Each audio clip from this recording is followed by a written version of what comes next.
గతంలో ఇరాక్ మీద దాడి చేసి ఇరాక్ అధ్యక్షుడి ప్రాణాలు తీసి ఆ పైన ఇరాక్లో ఉన్నటువంటి పాలన అయితే అక్కడ ప్రజల చేత ఎన్నికైన ప్రభుత్వం ఉంటుంది, కానీ అదేమీ నడవదు. అక్కడ ఉన్నటువంటి ఆయిల్ నిల్వలని అమెరికన్ సంస్థల చేతుల్లోనే ఉంటుంది.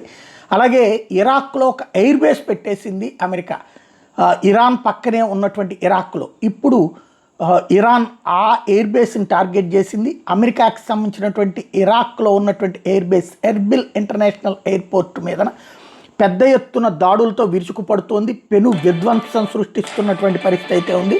దానికి సంబంధించినటువంటి విజువల్స్ ఇది. అయితే ఎయిర్ బేస్లో ఉన్నటువంటి విమానాలని, యుద్ధ విమానాలని చాలా వరకు ఖాళీ చేయించేసింది అమెరికా. దుబాయ్లో కానీ, సౌదీ అరేబియాలో కానీ, బహ్రెయిన్లో కానీ పెద్దగా లేవు. ఈవెన్ అక్కడ ఉన్నటువంటి తమ సైనికులను కూడా అక్కడి నుంచి షిఫ్ట్ చేసేసింది. మనం గత 3 నెలలుగా చెప్పుకుంటున్నాం. అలాగే సైనికుల కుటుంబాలను ఎప్పుడో మార్చేసింది. అక్కడ వాళ్ళని అక్కడ ఉన్నటువంటి హోటల్స్లో పెట్టింది. అది కూడా ఇంతకుముందే మనకు తెలిసినటువంటిదే. ఇప్పుడు ఈ దాడులకు సంబంధించినటువంటి దృశ్యాలని ఇరాన్ రిలీజ్ చేసింది. అమెరికా ఎయిర్ బేస్ని దెబ్బతీశామని చెప్తోంది.